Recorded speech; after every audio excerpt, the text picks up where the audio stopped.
Donc, je suis Sébastien Lousteau, je suis chercheur à Pau au LMA, Laboratoire de mathématiques. Et donc, je vais vous présenter aujourd'hui succinctement comment on essaye d'intégrer des contraintes de consommation électrique pour le moment à l'apprentissage de réseaux de neurones. Donc, c'est un travail qui est fait dans le cadre de ma chaire, qui consiste, on va voir un petit peu après, à réfléchir à l'IA et aux enjeux environnementaux autour de l'IA. Voilà. Donc, le petit outline, je vais vous commencer par faire un petit survol des choses qui existent sur le deep learning, précisément, à faible consommation. Puis ensuite, je vais vous présenter deux résultats plutôt théoriques qu'on a obtenus pour le moment sur des réseaux parcimonieux et des bornes de regret qui sont génériques et qui essayent d'intégrer des contraintes énergétiques sur la consommation des réseaux. Alors, juste pour motiver un peu le travail, si on regarde, ça c'est une image assez connue qui a été publiée par OpenAI.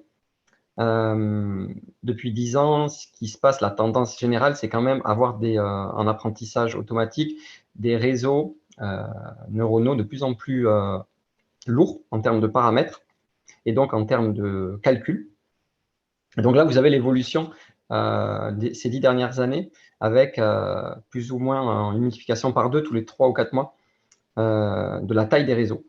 Et si on mettait sur ce graphique le dernier modèle de langue justement d'OpenAI, GPT-3, ça irait tout au-dessus du transparent, puisqu'il a plus de 1500 milliards de paramètres. Donc ça fait beaucoup, beaucoup de calculs, et ça commence à être aussi significatif en termes d'empreinte, tout simplement, énergétique carbone, par exemple. Donc, les travaux que je vais vous présenter aujourd'hui, le petit survol que je vais vous faire, et ce qu'on fait dans la chaire, ça va justement essayer d'aller trouver des solutions à ce problème-là. Pour motiver le travail, l'idée, c'est que on va juste faire un petit rappel d'où on vient. Donc moi, j'étudie pas mal les algorithmes depuis une dizaine d'années du point de vue théorique, du point de vue mathématique, et ça fait très longtemps qu'on utilise des compromis pour pénaliser les algorithmes, les régulariser pour éviter le surapprentissage.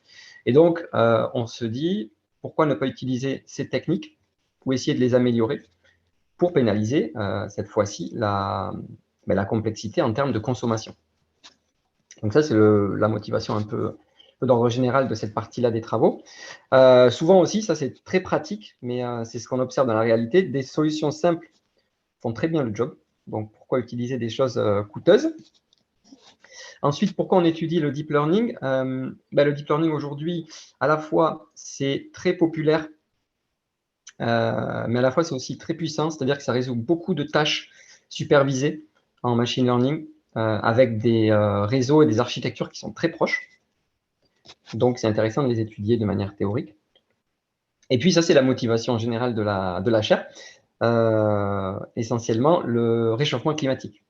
Donc là, normalement, j'ai tout un petit laïus sur l'état actuel on va dire au XXIe siècle du problème, qui devient presque irréversible avec la consommation d'électricité, d'énergie fossile, qui pose un vrai problème, et c'est ce siècle-là qu'il va falloir résoudre ce problème. Et donc, ce que je vais vous présenter aujourd'hui, ça va être vraiment un aperçu de ces deux papiers que vous pouvez aller voir si vous voulez des détails, et qui sont des papiers en collaboration avec Andrew Shih, qui est en thèse à l'université de Cornell. Voilà, alors ce que je vais vous faire pour commencer, c'est vraiment un petit survol de ce qui existe aujourd'hui et des problématiques, c'est pas simple, concernant le deep learning à moindre coût. Donc, pour faire des réseaux de neurones qui consomment peu d'énergie, il y a plusieurs manières de faire. Là, j'en ai distingué 3. La première, ça va être d'agir sur les poids, c'est-à-dire les filtres, par exemple, de convolution, par exemple en les binarisant, ce qu'on appelle les binary nets, ou bien également de binariser les entrées-sorties, des couches cachées. Et donc là, on va avoir carrément des opérations, du coup, par exemple des convolutions, qui vont être des opérations binaires, simplement des additions de bits, puisqu'on ne manipule que des 0 et des 1. Donc ça, c'est ce qu'on appelle les XNOR nets, ou bien des intermédiaires qui consistent à faire de la quantization, c'est-à-dire de la compression, et essayer de trouver un compromis et dire les poids, je vais les stocker avec 4 bits, les activations avec tant de bits, etc. Et donc, toutes ces références, voilà, je les mets à la fin et ça donnera un petit aperçu des travaux. Je pourrais vous laisser la présentation si vous voulez. D'autres techniques, pruning, donc ça consiste à regarder le réseau comme un arbre, comme un graphe, et essayer d'élaguer le graphe. Donc ça, c'est des choses qui existent depuis très longtemps. Les premières références, là, c'est des choses des années 80, où on faisait ça après l'apprentissage. Donc on apprenait un réseau, et ensuite, une fois qu'il était appris, on essayait de le réduire. Aujourd'hui, il y a des choses plus intéressantes où on essaye, dès l'initialisation ou pendant l'apprentissage, d'élaguer comme ça le réseau pour obtenir des choses plus légères. Autre chose en lien aussi avec, avec les références de pruning, c'est que pendant l'apprentissage, on peut aussi essayer de chercher la bonne architecture. Et donc ça fait partie, dans la littérature, ça touche à ce qu'on appelle l'architecture search, quelque chose de très actuel, par exemple avec les NAS, qui consiste à, par exemple, avec des GAN, à essayer de générer des architectures et les mesurer pour trouver la bonne. Et par exemple, trouver la bonne, ça peut vouloir dire une architecture qui ne consomme pas beaucoup d'énergie. Voilà, il y a tout un tas de méthodes, les FBNets par exemple, ou bien des choses plus liées à la théorie statistique, mathématique, plus proche des travaux que je vais vous présenter, qui sont reliés à la sparsité, c'est-à-dire à la parcimonie, avoir peu de poids non nuls dans le réseau. Voilà, ensuite, je voulais vous mettre quelques références sur des choses très en lien avec tout ça, c'est-à-dire d'un côté le hardware, de l'autre côté la mesure de consommation. Pour pouvoir pénaliser les algorithmes avec la consommation de ces algorithmes, il faut mesurer cette consommation. Et donc là, il y a tout un tas de librairies open source et d'outils logiciels qui tournent autour de RAPL et de NVIDIA SMI pour mesurer la consommation des algorithmes. Donc par exemple, INRIA, là il y a une référence INRIA avec Power API, quelque chose qui existe depuis assez longtemps, qui vient de Lille, mais il y a tout un tas de travaux qui mesurent aussi précisément, couche par couche, la consommation des réseaux avec ces outils-là. Et ensuite, c'est aussi fortement lié au hardware, évidemment, puisque selon le hardware, selon où va tourner le réseau, la mémoire ne va pas être gérée de la même manière, la consommation ne va pas être la même. Et donc, tous ces réseaux binaires, CX NORNet, peuvent être intégrés sur des circuits intégrés, ou bien sur des téléphones mobiles, etc. Donc ça, c'est des références qui tournent autour aussi du sujet. Et puis ensuite, à la fin, là, ce que je vous mets, c'est la question du biais qu'il y a entre les mesures logicielles et la vraie consommation si on met un wattmètre directement sur la machine. Donc ça, il y a des travaux qui comparent un peu les deux. Et ensuite, la dernière question, c'est si on parle d'environnement et d'émissions carbone ou d'empreinte carbone, il faudrait aussi intégrer le cycle de vie et les composants, notamment des cartes graphiques. Et ça, c'est difficile aujourd'hui, pour le moment. Voilà, donc ça vous donne un petit aperçu du problème qui est vraiment pas simple. Donc, dans l'équipe que je monte à l'université, l'idée, ça va être de travailler sur deux aspects. Un aspect applicatif. Donc, application, ça va être créer des partenariats pour utiliser des techniques d'IA et de machine learning dans le secteur environnemental. Par exemple, en gestion de crise, résilience aux crises environnementales, ou bien empreinte carbone d'un territoire. Donc là, on a des partenariats qui se lancent. Et aujourd'hui, je ne vais pas vous parler de ça, je vais vous parler plutôt de la théorie et vous parler justement de la conception d'algorithmes qui vont prendre en compte ces contraintes énergétiques. Et donc là-dessus, on va apprendre des réseaux de neurones un peu différemment. Donc là, je vous propose juste de comparer ce qui se fait en deep learning et ce qu'on propose et vous montrer que c'est un peu différent. Donc classiquement, en deep learning, à gauche, classical deep learning, ce qu'on fait, c'est qu'on prend une architecture, on veut calibrer tous les poids de l'architecture, et donc on va faire une descente de gradient, et donc on va chercher à minimiser une erreur empirique sur un ensemble d'apprentissage. Donc on va chercher un ensemble de poids θ. Nous, ce qu'on fait, c'est qu'on va plutôt chercher une distribution ρ sur ces poids, et donc proposer un algorithme qui va être stochastique, et qui va établir un compromis entre je suis proche des données, c'est le terme qu'il y a ici à gauche, donc en moyenne, sur ma distribution, je suis performant sur mon ensemble d'apprentissage, mais je ne suis pas trop éloigné d'un prior. Donc ça va être une divergence qui va dire ma mesure ρ, elle n'est pas trop éloignée de pi, qui est mon prior. Donc ça, c'est une approche PAC bayésienne que je vais rapidement décrire tout à l'heure. Et donc notre idée, ça va être d'utiliser des priors qui sont faibles en consommation pour pas trop s'en éloigner. Donc en termes d'optimisation, on va aussi proposer d'autres techniques d'optimisation qui ne sont pas basées sur la descente de gradient, mais plutôt sur de l'optimisation gloutonne. Les résultats obtenus dans la partie théorique vont être des résultats qui vont être indépendants de l'hypothèse sur les données. Contrairement à ce qui se fait en statistique, on a souvent des observations qui sont des variables aléatoires, indépendantes et identiquement distribuées. Et puis, on va aussi, par le même biais, en fait, par le même paradigme de ce qu'on appelle le online learning, faire des algorithmes qui vont apprendre au fur et à mesure et qui vont s'adapter à l'environnement, un peu comme dans l'exposé précédent. Voilà, et donc vous avez compris, ces résultats, ils sont basés plutôt sur des statistiques mathématiques que sur des approches théorie du signal, ou signal process. Voilà, alors, juste pour vous donner le contexte, donc là, je vais définir tous les objets, ensuite on va jouer avec dans des cas particuliers. Donc, ce qu'on observe, ça va être une suite de points, Z1, ZT, c'est le formalisme mathématique.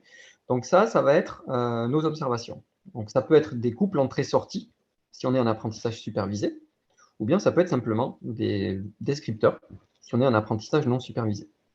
Ensuite, on va se donner un ensemble de weak learners, c'est-à-dire de fonctions, qui vont être des candidats potentiels, des algorithmes potentiels, par exemple. Donc ça, ces algorithmes, ces weak learners, ils vont vivre dans un espace de fonctions.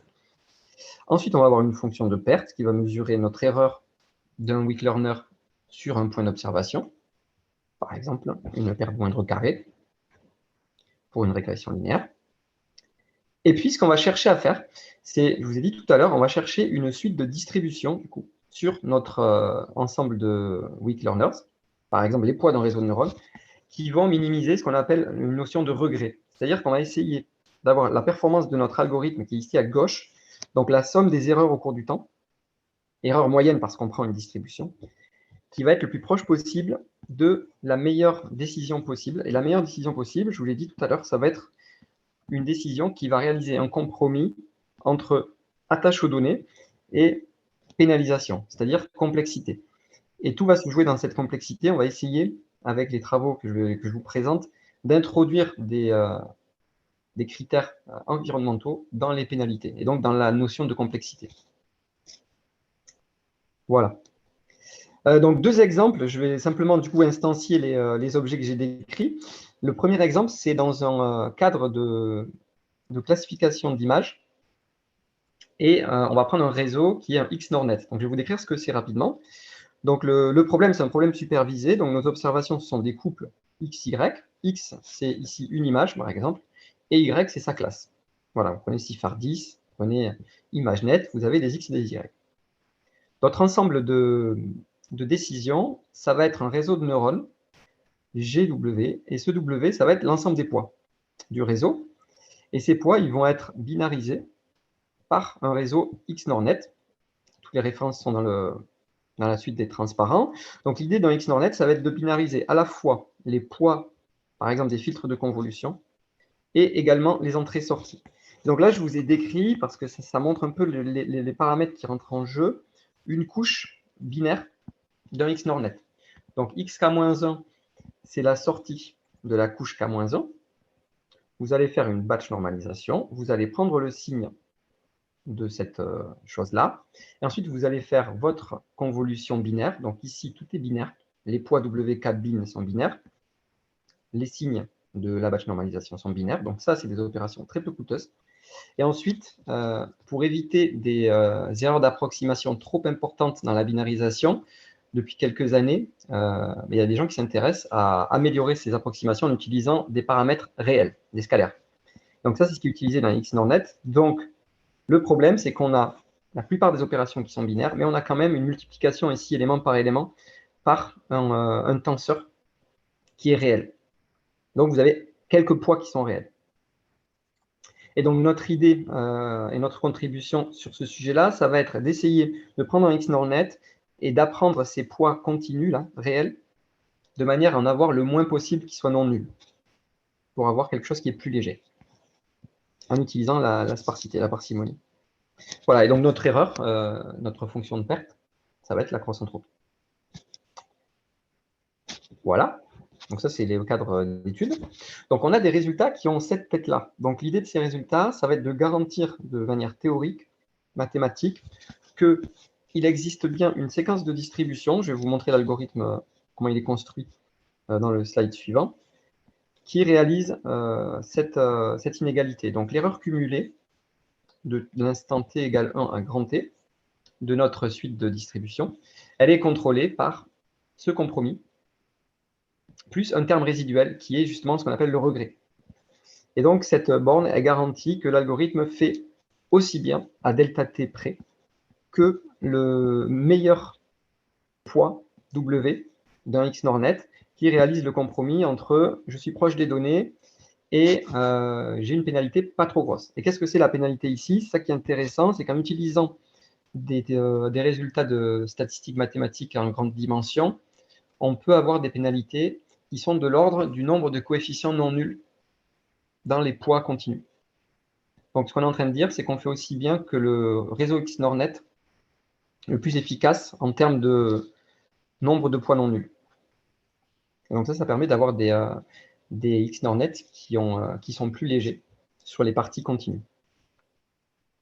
Voilà, donc l'algorithme il est assez simple, le pseudocode au moins. Donc l'idée, c'est vraiment comme tout à l'heure, on a des observations qui seront révélées les unes après les autres, et à chaque instant t, on va observer le label YT et on va mettre à jour la distribution de nos poids en fonction d'une loi ici qui est un mélange exponentiel et qui est issue de la théorie des jeux et de l'approche PAC bayésienne. Et donc l'idée, c'est de dire, très grossièrement ici, que si j'ai une erreur cumulée jusqu'à l'instant t qui est petite, je vais avoir un poids qui est important. Donc je vais favoriser les réseaux qui sont efficaces dans le passé. Et le prior pi ici, dans la distribution, va pénaliser les réseaux qui ont beaucoup de poids non nuls. Voilà, en utilisant un prior, donc une distribution qui favorise la parcimonie. Voilà, donc ça c'est le premier résultat. Les limites de ces choses-là, donc là ce que j'ai fait, c'est que j'ai utilisé vraiment les résultats classiques de ces 10 dernières années en théorie PAC bayésienne pour obtenir des réseaux qui sont parcimonieux. Le problème, c'est que la consommation d'un algorithme, ce n'est pas forcément équivalent à la parcimonie. Donc, l'idée de la suite, ça va être de généraliser tout ça pour essayer d'intégrer des contraintes qui sont plus proches du hardware, plus proches de la mesure de la consommation, que ces histoires de parcimonie qui sont plutôt théoriques et liées à la statistique en grande dimension. Donc, il me reste peu de temps, mais juste une idée un peu des résultats qu'on peut avoir. Tout ça vient de la théorie PAC bayésienne. Alors, ça, je ne vais peut-être pas le dérouler, mais la forme de l'algorithme précédent, c'est-à-dire un exponentiel d'une perte ici cumulée, ça vient vraiment des résultats assez anciens de théorie PAC bayésienne où on a une divergence de Kullback dans les bornes de risque. Et donc, pour obtenir des choses plus proches de pénalité sur la consommation, on va changer de divergence, en fait. Donc, l'idée, ça va être de généraliser des résultats précédents à la divergence de Bregman et à du transport optimal pour avoir des pénalités qui sont plus générales, en fait. Je vous passe les détails. Simplement, le genre de résultat qu'on a, c'est un peu comme tout à l'heure. On va construire un algorithme qui construit une suite de distribution dont l'erreur cumulée est contrôlée par un compromis. Alors là, ce compromis il est plus intéressant parce que ici, vous avez toujours l'erreur sur l'échantillon, mais vous avez un terme de pénalité qui dépend d'une fonction de coût qui est complètement ad hoc et choisie par l'utilisateur. Donc, ce que dit ici le résultat, c'est qu'on fait aussi bien que le meilleur weak learner qui réalise le compromis entre attache aux données et, par exemple, consommation, différence de consommation avec un prior. Et ce prior, ça peut être, par exemple, l'algorithme qui consomme le moins. Voilà, donc ça permet de, déjà, au moins de manière théorique, atteindre l'objectif suivant, c'est de dire, je garantis une performance et un compromis entre généralisation et consommation. Voilà. On pourra discuter si vous avez des questions, mais je pense que j'ai dépassé déjà, il est 17h30, donc n'hésitez pas si vous avez des questions. Merci Sébastien. Donc oui, on peut prendre rapidement quelques questions. Moi, j'en ai une très générale. C'est là, si je comprends bien, toi, tu te focalises sur la façon dont fonctionne le réseau de neurones, mais dans quelle mesure la façon dont il fonctionne est est le meilleur levier par rapport à ce qu'on a vu, par exemple, dans la présentation précédente, qui est finalement une stratégie d'entraînement.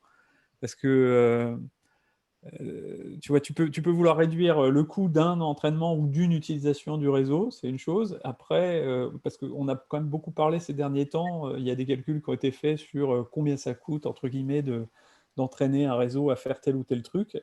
Et donc, est-ce que c'est pas est-ce que la stratégie d'entraînement est pas plus impactante que le coût unitaire du calcul? Ouais. Alors, dans ce que je comprends, ça peut être le choix, tu veux dire le choix de l'échantillon, par exemple.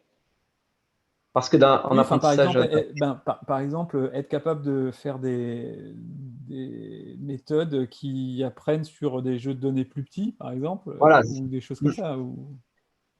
Ouais, tout à fait. C'est pas du tout l'objet, la théorie, mais effectivement, c'est un levier important à faire des algorithmes qui apprennent few shot learning, enfin, avec moins de données, quoi. Bien sûr, Et bien donc, sûr. Fernando, qui a posé à nouveau une question. Merci, Oui, Fernando, pour toutes ces oui, contributions. merci. Vas-y. Merci Sébastien par me faire rappeler le parc bayésien. C'est très bien présenté. Je suis un peu oublié de ça. Mais la question que je veux te poser, c'est intéressant, la problématique de l'efficacité, mais je me pose la question s'il est possible de savoir quantitativement quelles sont les économies d'énergie réussies avec votre méthode Green AI. Deuxième question, sont-elles significatives? Troisième, pour quel objet, senseur, effecteur, autonome, véhicule spatial, micro-robot? Vous allez m'écrire ma chère, hein. C'est l'objectif, tout ça. Juste un point de calendrier. On est au début de la chaire et là, pour le moment, on en est à mesurer déjà la taille et la parcimonie justement des réseaux. On a les outils que Paul justement a développés pour mesurer la consommation avec les outils logiciels que j'ai présentés. Mais je ne peux pas vous montrer là, sinon bien sûr je l'aurais fait, le gain de ces méthodes encore. Mais c'est carrément l'objectif. Pour les senseurs et l'aspect hardware, on va travailler sur des Jetson. Donc, on va essayer de miniaturiser aussi l'apprentissage et intégrer des algorithmes sur des single board, sur des cartes, des ordinateurs sur des cartes. Donc, on a des axes bien précis, mais voilà, on y travaille, quoi. Merci beaucoup. Merci à tous. S'il n'y a pas d'autres questions pour aujourd'hui... Ah, pardon, vas-y. C'est Gabriel, je ne vois pas. Enfin, je vois sur l'écran partagé. Oui.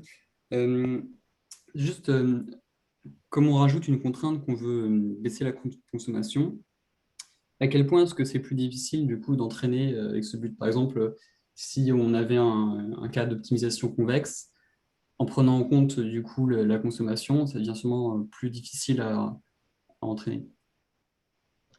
Oui, alors là, justement, c'est un peu la motivation que je donnais au départ.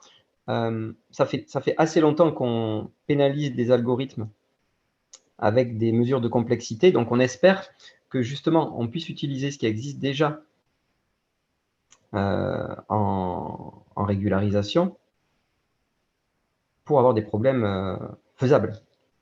Donc ça, c'est pas trop la difficulté. Déjà, le deep learning, c'est pas convexe à la base, donc on utilise la descente de gradient, mais c'est pas convexe. Donc, en rajoutant des pénalités, ça ne sera toujours pas. Voilà, on a des hypothèses, on va dire, qui nous font penser que ça va pas être très compliqué. Après, là, j'ai été très vite, mais la fin sur le transport optimal, ça, c'est un vrai challenge parce que le transport optimal en grande dimension, c'est déjà un problème difficile.